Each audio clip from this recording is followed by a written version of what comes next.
Hi, I'm Peter Fisk, and I want to talk about growth recoded.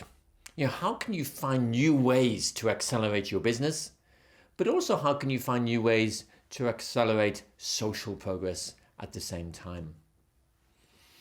If we look around the world, we can see opportunities all around us to do things in new and different ways. But if you look at most companies, their growth has stagnated.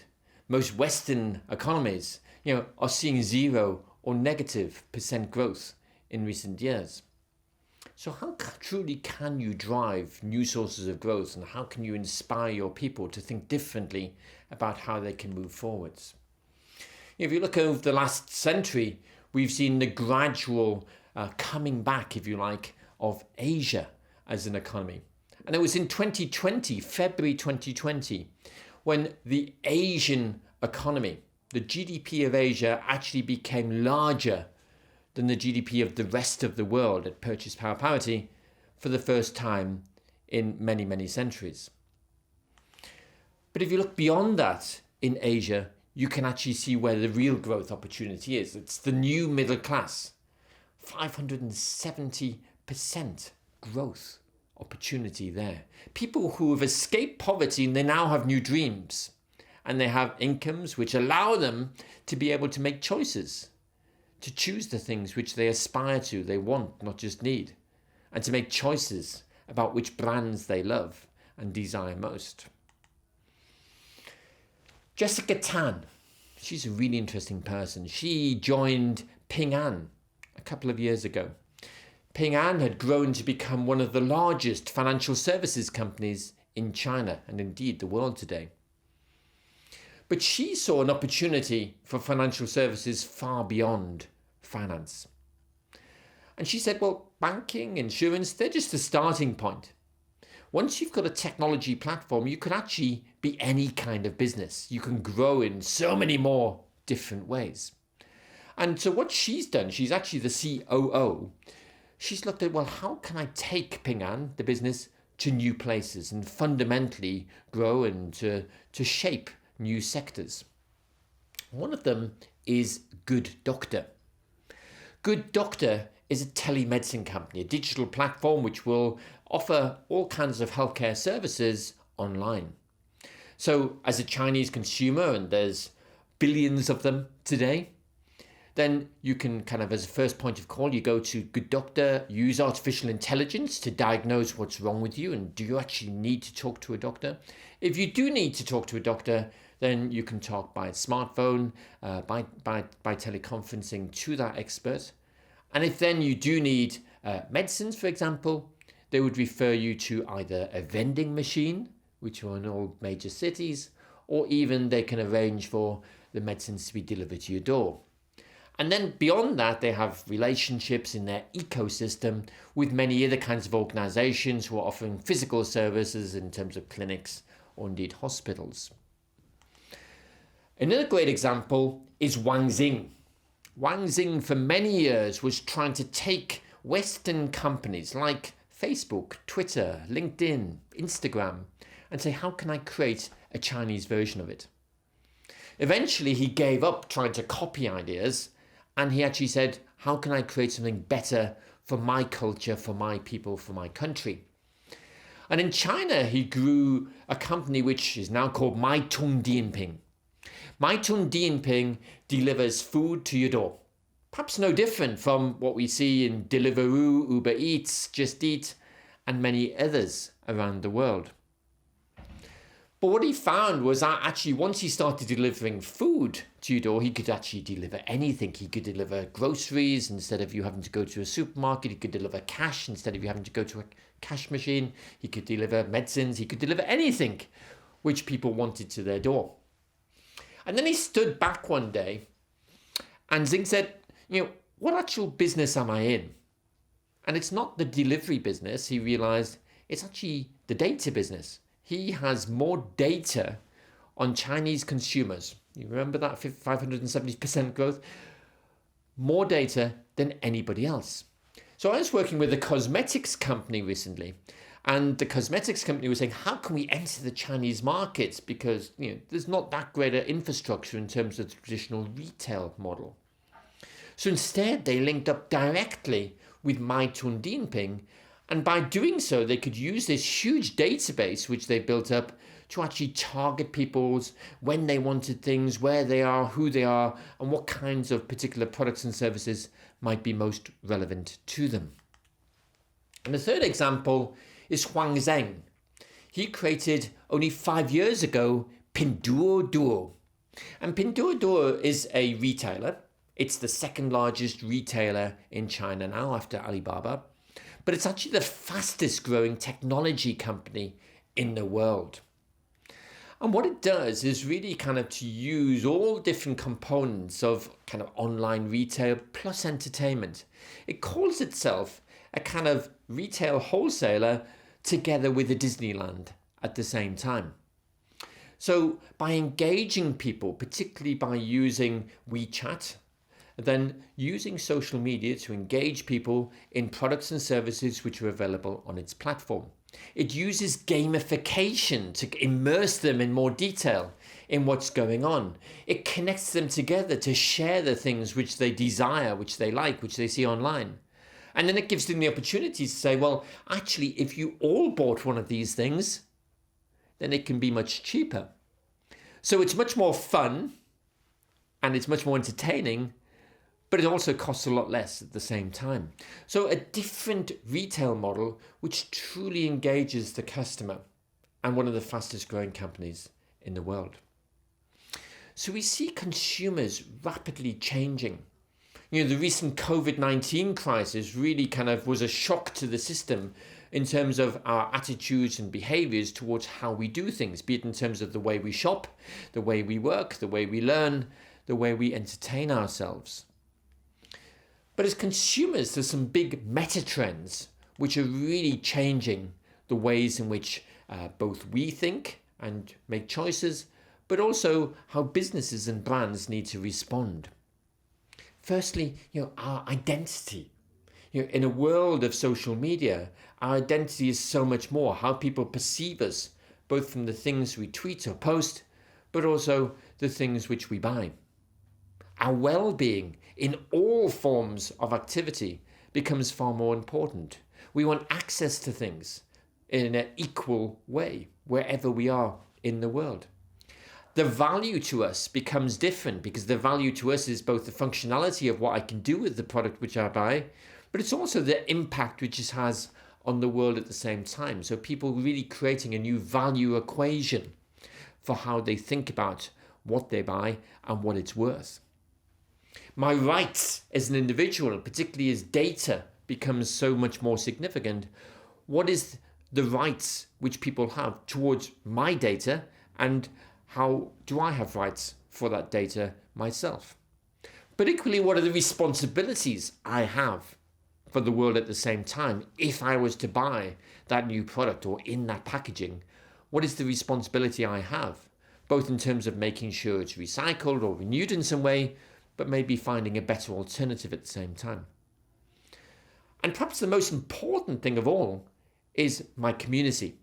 So me with other people like me, my friends, my family, my world. And how can I actually contribute and how can I support and be part of that world at the same time?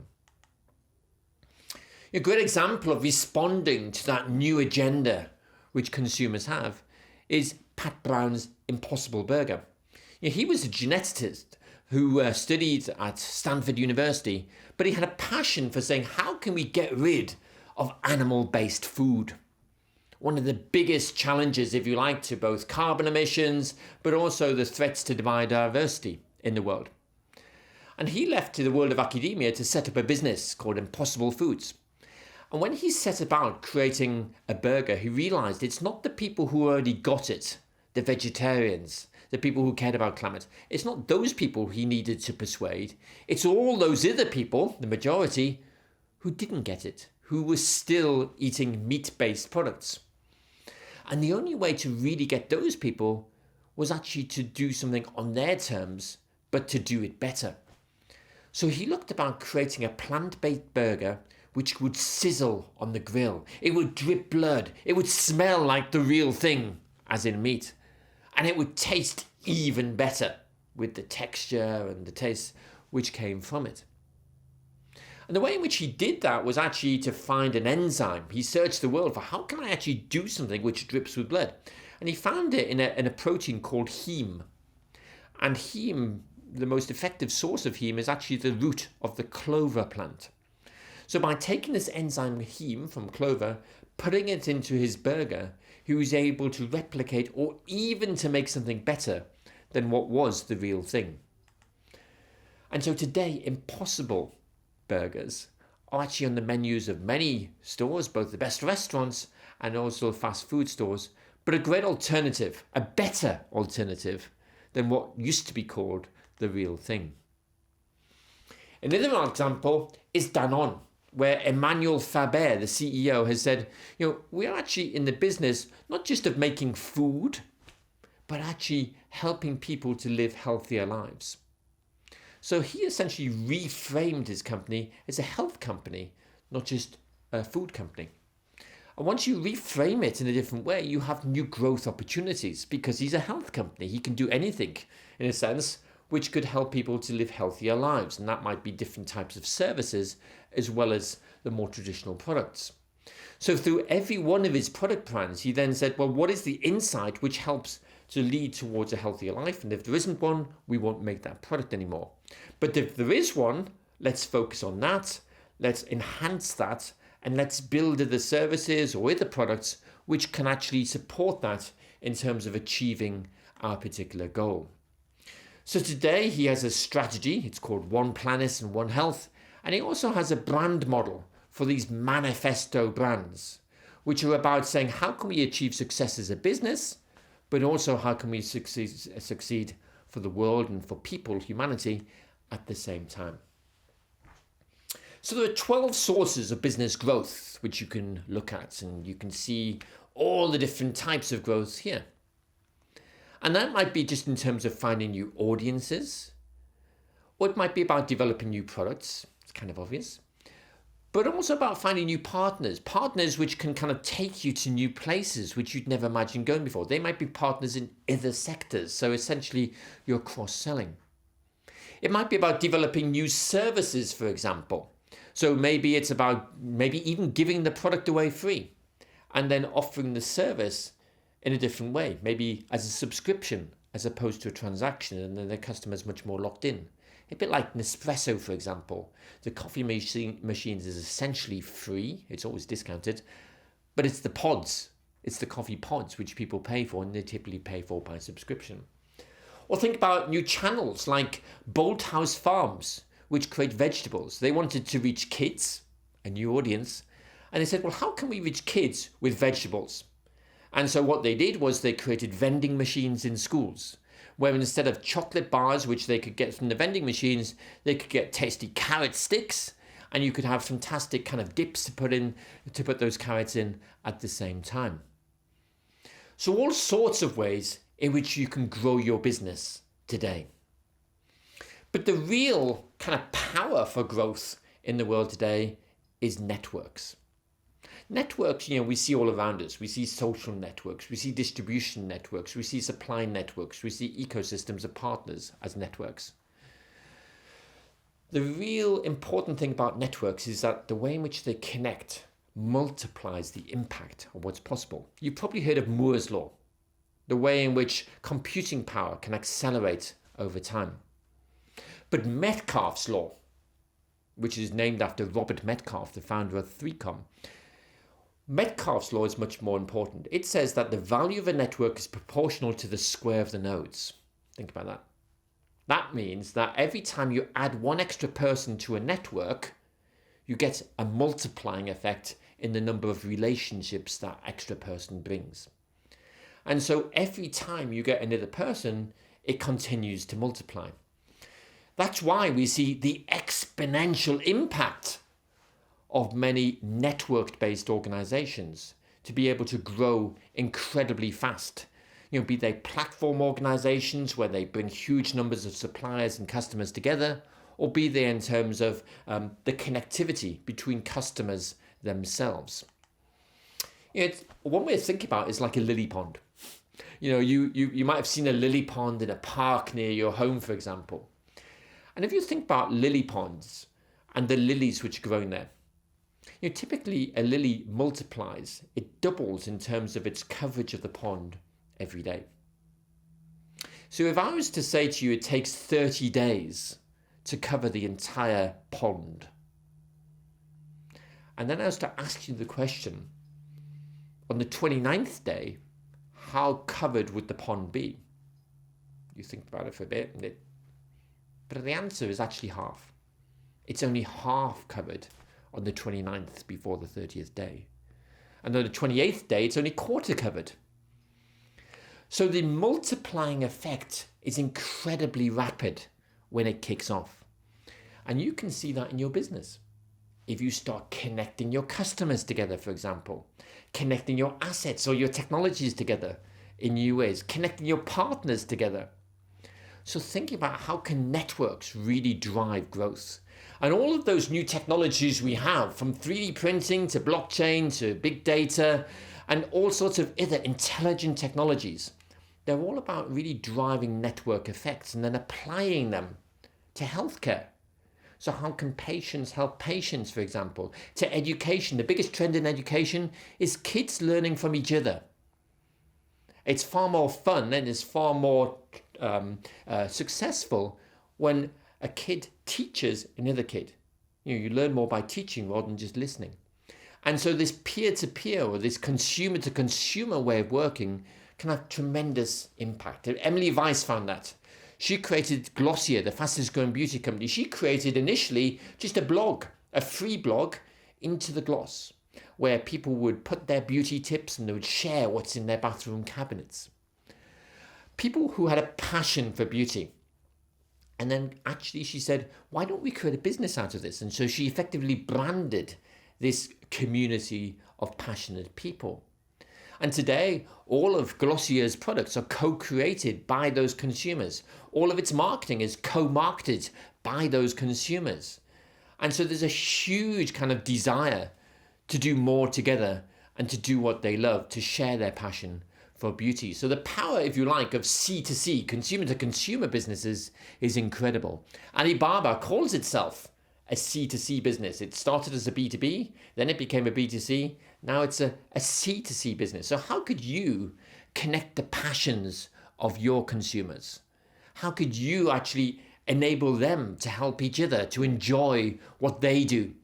And facilitate that process, maybe provide products and services which you make money from to help that process, but you are actually just contributing ultimately towards their passion and what they want to achieve.